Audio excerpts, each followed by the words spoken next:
ano na mga kababayan, nakaboto na ba kayo? Eto na ho mga kababayan ko, tanggalin nga muna natin to si Rapi Tulfo.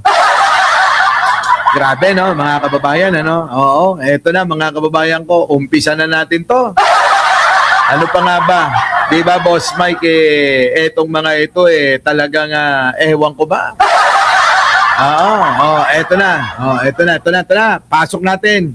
Nagsalita na ang mga kabataan, no? Galing to kay Arnold Lopez. Pasok! Alex Asadil po ng Abante Radio at kasalukuyan po tayong narito. Arnold Lopez, hindi ko alam kung bakit sinend mo to Gusto mo lang yatang ipakita sa akin tong reporter Ha? Oo Oo, kamukha ni Karen. Oo. Yung sa commercial ng McDonald's. Ito para sa paborito kong apo kay Karen. Ay, tiyang, Ito na. Nagsalita na ang mga kabataan, mga kababayan ko. Pakinggan natin ang boses ng kabataan. Mga kababayan, mainstream ito Oo, mainstream, hindi po independent lang ito eto na. Kaabante Alex Asadil po ng Abante Radio at kasalukuyan po tayong narito sa University of the Philippines Baguio para alamin ang reaksyon ng mga scholar ng bayan tungkol sa anunsyo ni VP Sara na siya ay tatakbo sa darating na halalan 2028. Ayan mga kababayan, ito ay galing sa Abante News. Opo oo. Ito po ay sa Abante News galing, hindi po kanino lang pakinggan natin ang tinig ng mga kabataan.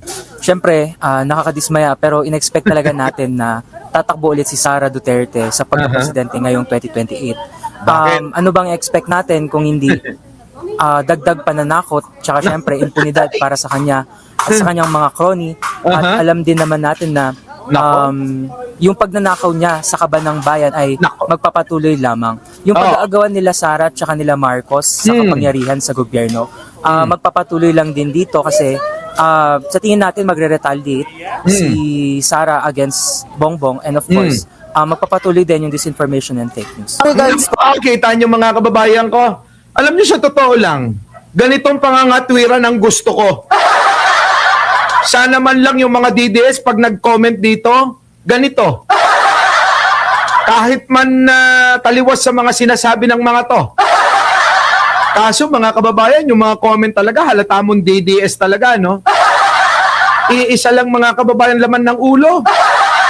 Kung hindi sabihin mga kababayan na bangag, adik, di ba? Bayaran. Yun lang ang alam mga kababayan. Hindi nila alam yung kampo nila nagbabayad. Di ba mga kababayan? Pakinggan pa natin, baka naman may maligaw rito na sumang-ayong kay Sara Duterte nyo. Mga DDS, bumoto na kayo Oo, umpisa yung botohan. Baka akala nyo masyadong maaga lang si Sara. Kaya naging maaga yung pagsasurvey natin. Eto na, mga kababayan ko. Sa pagtakbo ni Sara, I think na hindi na po siya naging effective as a vice president. Why? Sara, ang sakit niyan. Akala mo ba yung mga kabataan hindi nakamatsyag sa mga ginagawa mo? Ayan kita mo, hindi ka na daw sabi dito. Pakinggan nyo ulit. Magpapatuloy din yung disinformation and fake news. Regards po sa pagtakbo ni Sara, I think na hindi na po siya naging effective as a vice president. Why? Hindi ka na daw epektibong vice president, tatakbo ka pang presidenteng kulang na lang sabihin nila, tatanga-tanga ka. Bobo ka na ngang vice president, gusto mo pang maging president? Diba? Aray ko.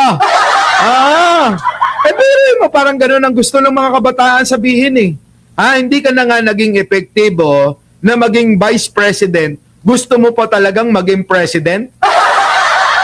Pasok. Why would you run for a higher position? Kaya nga. Furthermore, kung away Duterte Marcos lang naman to, wag niyo na po idamay ang buong bansa. Dahil ang conflict nyo ay hindi po conflict na mamamayang Pilipino. Kita nyo mga kababayan? Actually, hindi naman po kasi nangaaway si Pangulong Bongbong. Ang nangaaway lang yung mga DDS. Yung mga hindi nagla-like dito, di ba, Ai Chang? Kasi kanina pa ako dada dito, hindi pa sila nagla-like eh. Nakikinig lang, mga kababayan. Ha? O, ayan ha, nakita nyo, narinig nyo ang boses ng mga kabataan. Nako! At eto mga kababayan, taga UP. Oo, ha? UP Baguio ito. Ha? Baka akala nyo, ang mga nag-aaral sa UP, parang kayo, matatalino. Oo.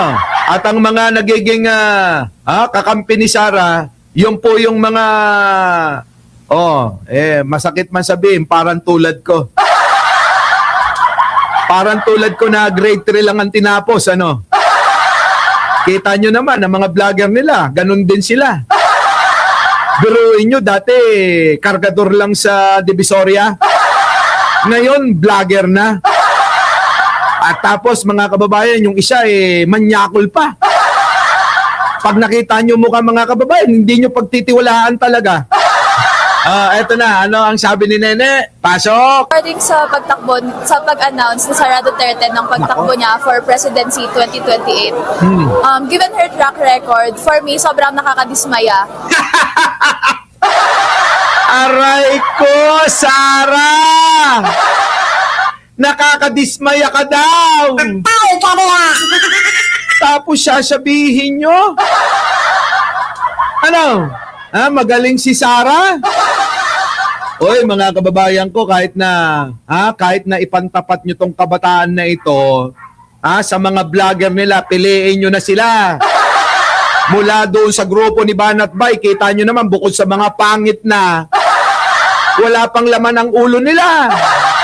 Kaya nga si Sara doon lang nagpapa-interview sa alam niyang mas matalino siya. Tama, mga kababayan ko? Tama?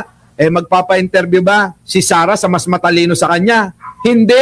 Kaya nga yan hindi nagpapa-interview at nagpapa-unlock.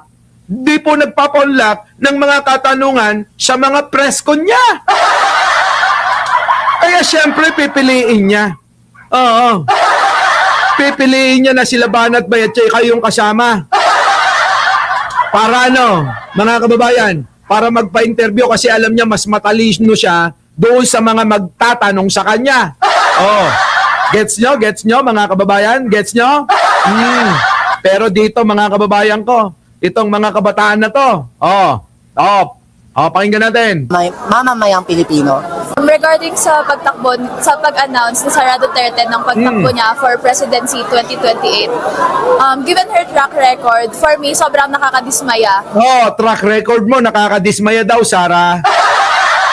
Putik na yan, yung mga anak nyo, ang tatalino Di ba? Ganitong utak, mga kababayan, ang kailangan ng ating bayan. Kita nyo, ang gagaling, Na ganun yung naging desisyon niya. Kasi for me, disservice na siya and disrespect siya. Disservice.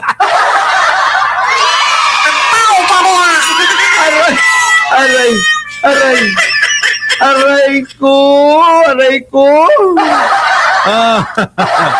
Eto na.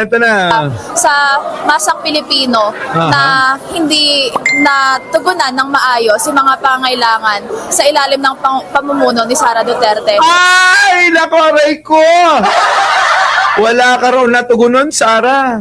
Wala kang natugunan sa pangangailangan ng mamamayang Pilipino, sabi ng kabataan. Grabe, no, mga kababayan ko, ano? Tandaan nyo, mga kababayan ko, dito kay Sara Duterte, nakinitik-kinikinikinita ko na walang kakainin tong mga bata maliban lang sa mga babayaran nila gamit ang pondo galing sa di umano'y illegal na sugal na pogo at sa droga. Kita nyo ho, mga kababayan, yun lang yung makakain ni Sara. Sara, nakakahiya ka, mga bata, At pati na rin yung mga katiwalian na nangyari under her term. Kita mo? Yung mga katiwalaan daw na nangyari under your term.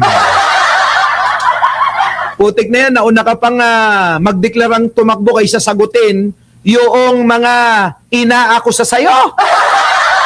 Hindi ba dapat, mga kababayan, ni mauna yung mga inaakusa na sagutin niya at linawin niya para sa pag-aanunsyo na tatakbo siya, wala nang ibabato pa. Dahil nasagot na sana. Kaso nga ho mga kababayan ko, hanggang sa ngayon, nakapagdeklara ng tatakbo. Pero yung mga inaakusa sa kanya, hindi pa rin niya nasasagot tulad ni Mary Grace Piatos.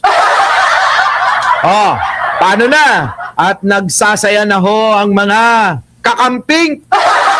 Dahil nga po mga kababayan, siya pagbisita ng ating Pangulong Bongbong diyan po sa Naga City. Alaka. Pegador, wala kang kawala. Pegador, kayo ay maganda. Pegador, galit sa masama. Pegador, ang sa inyo bebenga. Pegador, wala kang kawala. Pegador, kayo ay maganda. Pegador, galit sa masama.